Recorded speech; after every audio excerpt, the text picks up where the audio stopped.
El sonido que nunca olvidaré no es el del monitor cardíaco quedándose en línea plana. No.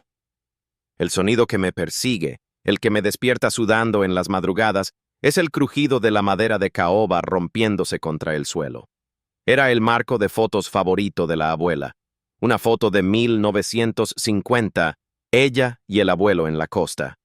¡Basura!, gritó mi tío Roberto, pateando los cristales rotos con la suela de sus mocasines italianos falsos. ¡Todo esto es basura vieja! ¡Necesitamos espacio para cuando traiga a los tasadores! Yo estaba en la esquina de la sala, con las manos metidas en los bolsillos para que no vieran cómo me temblaban los dedos. El cuerpo de mi abuela Elena ni siquiera se había enfriado en la morgue del hospital. Hacía menos de 3 horas que el médico había dictado la hora de la muerte, y ellos ya estaban ahí, como buitres que huelen la carne desde kilómetros de distancia. Mi tía Carla estaba en la cocina. Podía escucharla abrir y cerrar los cajones con violencia, buscando la platería. El tintineo de los tenedores chocando entre sí sonaba como una alarma de guerra.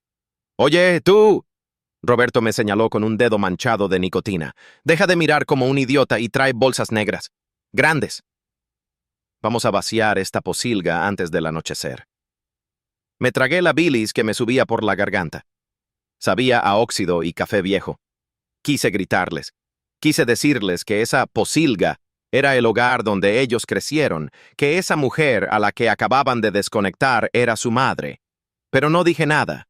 Solo asentí, bajé la mirada y fui a buscar las bolsas. Mientras caminaba hacia la despensa, escuché a Carla reírse desde la cocina.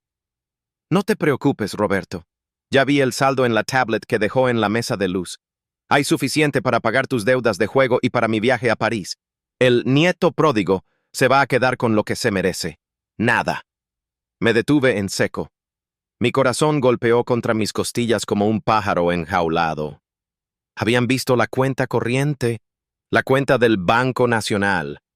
Habían visto los $150,000 que quedaban allí. Lo que ellos no sabían, lo que ni siquiera podían imaginar en su avaricia ciega, es que ese dinero no era la herencia. Ese dinero era el cebo. Y acababan de morder el anzuelo que les destrozaría la garganta. Pero yo no sabía que ese error de cálculo me costaría mi propia cordura en las siguientes 48 horas.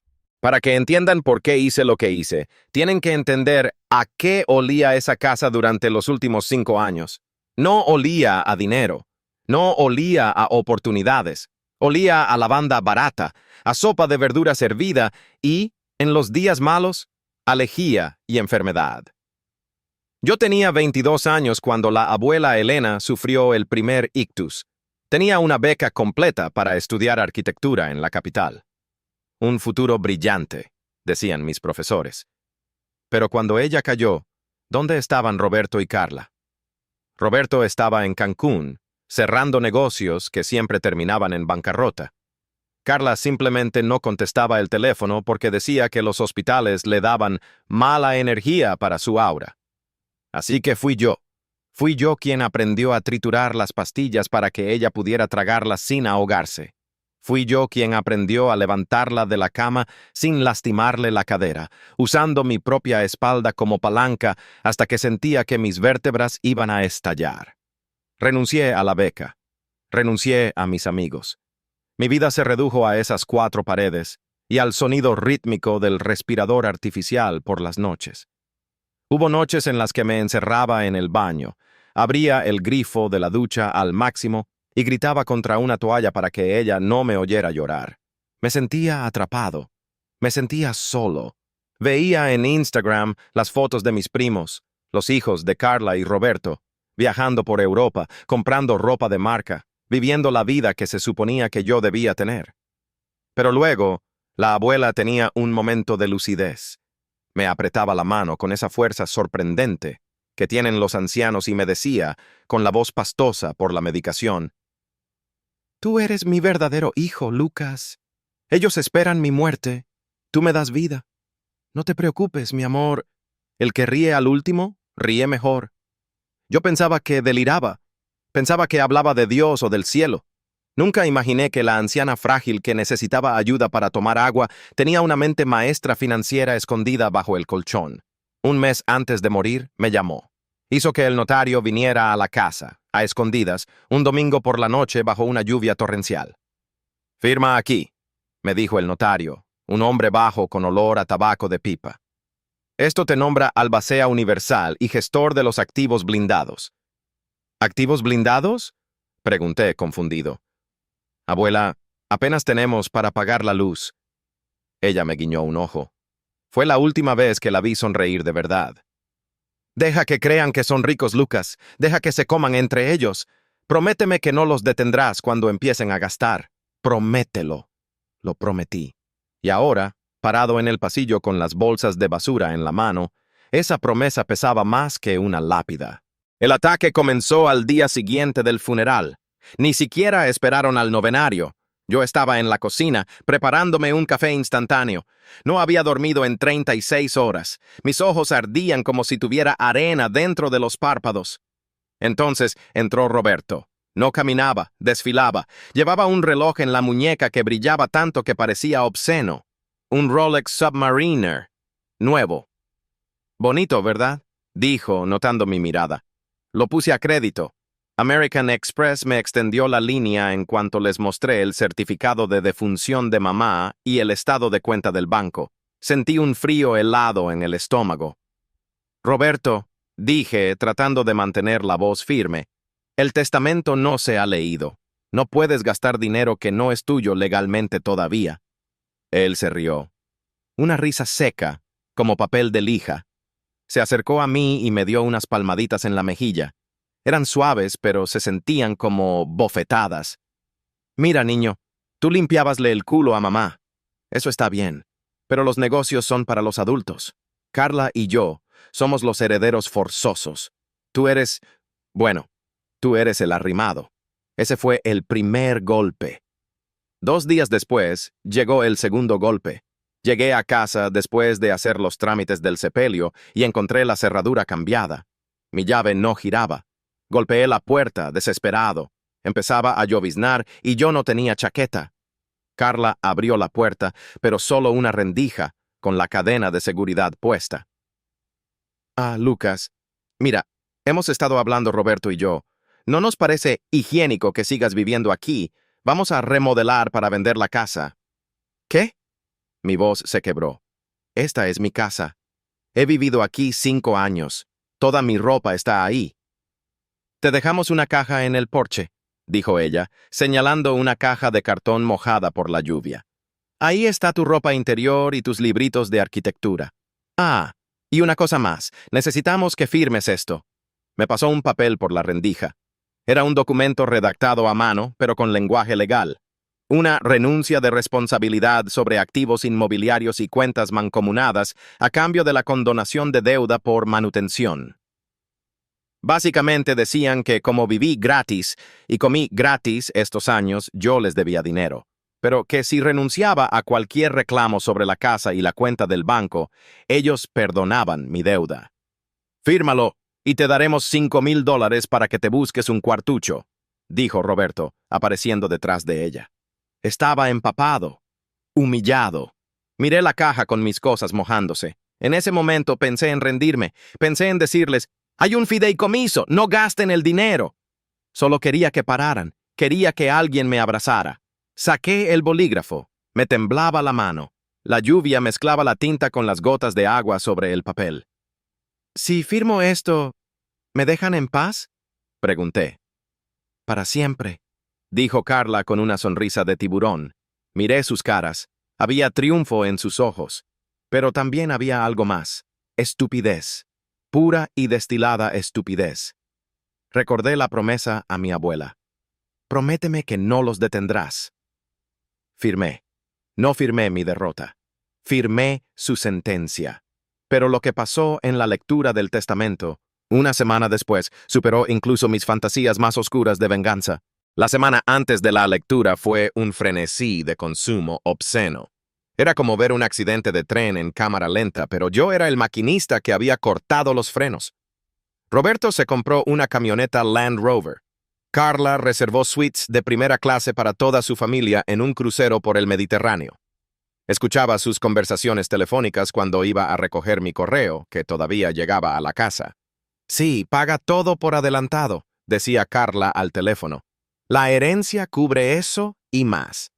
Mamá tenía una cuenta secreta con casi $200,000 líquidos, más la casa que vale $500,000. Habían vaciado la cuenta del Banco Nacional, transfirieron todo, dejaron el saldo en cero. Yo vivía en un motel barato a las afueras de la ciudad, comía fideos instantáneos, pero cada noche sacaba una carpeta de cuero negro que la abuela me había dado. Adentro no había dinero, había inventarios, había códigos de barras de cajas de seguridad en Zúrich y Panamá. Y lo más importante, había un desglose de deudas. Me di cuenta de algo terrorífico mientras revisaba los papeles bajo la luz parpadeante del motel. La cuenta que ellos vaciaron, la de los $150,000, no era dinero libre. Era la provisión de impuestos prediales atrasados y gastos médicos no cubiertos por el seguro. Al robarse ese dinero, no solo se estaban gastando una fortuna, estaban cometiendo fraude fiscal y alzamiento de bienes. Dejé de sentir lástima por mí mismo. Me miré al espejo del baño, tenía ojeras, estaba pálido y había perdido peso. Pero mis ojos ya no eran los del nieto asustado, eran los ojos de un ejecutor. Llamé al abogado de la abuela, el señor Valdés. ¿Están todos citados para el viernes?, pregunté. Mi voz sonó metálica, irreconocible. Sí, Lucas. Están ansiosos. Roberto me preguntó si podía adelantarle un cheque. Perfecto, respondí. Señor Valdés, lleve el anexo B y asegúrese de que haya hielo y agua en la sala. Alguien se va a desmayar. Colgué el teléfono. Sentí una calma absoluta, la misma calma que se siente justo antes de apretar el gatillo. Bloque 5. El clímax explosivo. 15:00 a final. La oficina del señor Valdés olía a cuero viejo y cera para madera. Había una mesa de conferencias inmensa. A un lado, Roberto, Carla y sus cónyuges. Vestían de luto, pero era ropa de diseñador, estrenada para la ocasión. Se veían radiantes, victoriosos. Al otro lado, yo, con mi único traje, el que usé para mi graduación de preparatoria, que ya me quedaba un poco grande. Bien, dijo Valdés, ajustándose las gafas. Vamos al grano, como solicitó la familia. Por favor, interrumpió Roberto mirando su Rolex. Tengo una reserva para cenar a las 8. Valdés abrió la carpeta. Primero, la distribución de los activos líquidos conocidos como cuenta de operaciones del Banco Nacional. Roberto y Carla sonrieron y chocaron los puños discretamente debajo de la mesa. Según los registros bancarios, continuó Valdés con voz monótona, dicha cuenta fue vaciada en su totalidad el día martes pasado mediante transferencias a las cuentas personales de Roberto y Carla Gómez. Es un adelanto de herencia, dijo Carla, restándole importancia con la mano. Lo descontamos del total y ya. Sigue leyendo. Valdés levantó la vista. Sus ojos eran dos pozos oscuros sin expresión. Ese es el problema, señora Carla. Ese dinero no era parte de la masa hereditaria libre. Ese fondo estaba etiquetado legalmente como garantía de deuda hospitalaria y fiscal. Al retirarlo para uso personal, ustedes han aceptado técnicamente la subrogación de las deudas asociadas a dicha cuenta. El silencio que cayó en la sala fue absoluto. Se podía escuchar el zumbido del aire acondicionado. ¿De qué estás hablando?, preguntó Roberto. Su sonrisa empezó a temblar. La señora Elena, explicó Valdés, acumuló una deuda hospitalaria de $300,000 debido a tratamientos experimentales en los últimos 2 años. Además, hay impuestos sucesorios pendientes. Esa cuenta era para pagar la primera cuota. Al tomar el dinero y gastarlo, ustedes han asumido la deuda total como administradores de hecho. Roberto se puso pálido, un color gris ceniza. Espera, ¿dices que debemos $300,000? Más los impuestos, corrigió Valdés. Y dado que ya gastaron el colateral, el banco probablemente embargará sus bienes personales para cubrir la diferencia. Sus casas, sus autos. Y ese reloj nuevo, Roberto. Carla soltó un chillido ahogado. ¡Pero la casa! Vendemos la casa de mamá y pagamos, gritó ella, desesperada. Valdés negó con la cabeza lentamente. Pasó una página. Aquí es donde entra el documento que ustedes obligaron a firmar a Lucas. La renuncia de responsabilidad. Yo me incliné hacia adelante. Crucé las manos sobre la mesa. Los miré a los ojos. Ustedes redactaron que yo me quedaba con los activos antiguos y contenidos físicos a cambio de renunciar al dinero del banco. Dije suavemente. Ustedes se quedaron con el efectivo y la deuda. Yo me quedé con la casa y lo que hay dentro. ¡La casa es una ruina!, gritó Roberto poniéndose de pie, con las venas del cuello hinchadas. ¡Que se la quede! ¡Vale menos que la deuda! La estructura sí, dijo Valdés. Pero el contenido físico incluye la caja fuerte del sótano. Valdés sacó una foto reciente. Mostraba el interior de la caja fuerte vieja, esa que Roberto nunca pudo abrir porque pensó que estaba vacía. Estaba llena de Kruger Rands, monedas de oro sudafricanas, compradas por mi abuelo en los años 70. El valor del oro se había disparado. El valor tasado del oro es de aproximadamente 1,2 millones de dólares, dijo Valdés. Y como es contenido físico de la propiedad, y ustedes renunciaron a ello por escrito ante notario, pertenece en su totalidad al señor Lucas. El sonido que hizo Carla fue indescriptible. Fue como si se le escapara el alma del cuerpo. Se desplomó en la silla, hiperventilando. Roberto balbuceaba cosas sin sentido, mirando su reloj como si quisiera retroceder el tiempo. ¡Es un fraude!, gritó el marido de Carla. ¡Los demandaremos! Pueden intentarlo, dije, poniéndome de pie. Me sentía ligero, libre. Pero necesitarán dinero para abogados. Y creo que American Express está a punto de cancelar sus tarjetas. Caminé hacia la salida. Al pasar junto a Roberto me detuve. Olía a sudor agrio y miedo. «Disfruta la camioneta, tío», le susurré. «Espero que sea cómoda para dormir cuando el banco te quite tu casa». Salí del edificio. El sol de la tarde me golpeó en la cara. Era cálido, brillante. Saqué el teléfono y bloqueé sus números.